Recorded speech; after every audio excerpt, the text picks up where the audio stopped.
Un plat plein de couleurs, de textures et de saveurs. Venez avec nous. On commence avec le filet de poulet, nous allons utiliser 350 grammes. Coupez-le en lanières.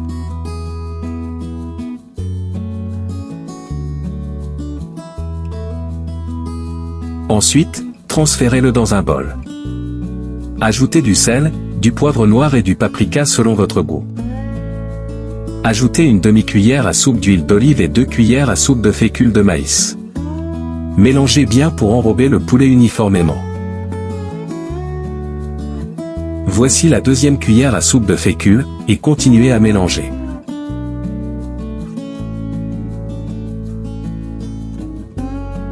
Maintenant, dans une poêle, ajoutez 3 cuillères à soupe d'huile végétale. Laissez chauffer légèrement, puis ajoutez les lanières de poulet. Laissez frire jusqu'à ce qu'elles soient bien dorées. Retournez-les si nécessaire pour qu'elles dorent de tous les côtés.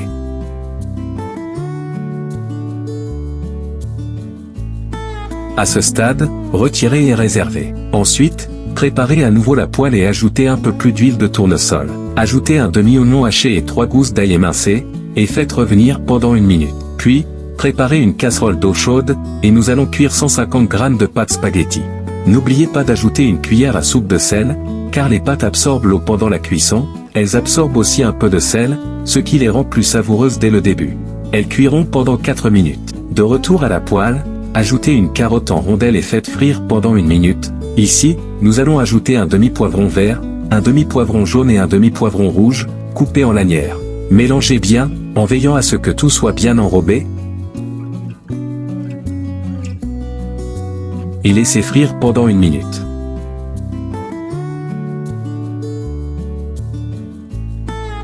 Ça commence à ressembler à ça. À ce stade, nous allons ajouter 300 g de chou râpé et mélanger.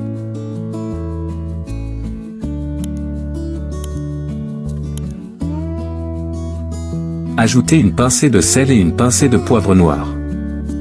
Répartissez les assaisonnements.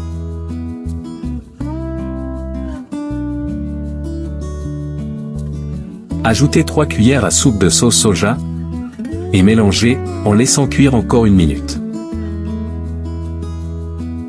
Une fois les pâtes cuites, égouttez l'eau et ajoutez-les à la poêle. Mélangez.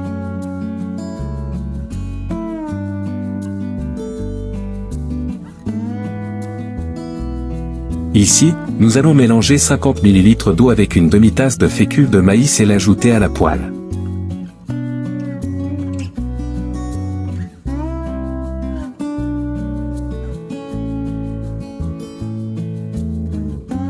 Remettez le poulet dans la poêle, et remuez rapidement. Et c'est prêt, notre yakisoba maison, plein de couleurs et de saveurs. Le poulet est délicieux, les légumes sont bien croquants et bien assaisonnés. Servez et régalez-vous, c'est sensationnel. Vous avez aimé? Alors laissez un like, abonnez-vous à la chaîne pour plus de recettes comme celle-ci. Si vous avez des questions ou si vous changeriez quelque chose, dites-le nous dans les commentaires ci-dessous. Merci d'avoir regardé, et à la prochaine.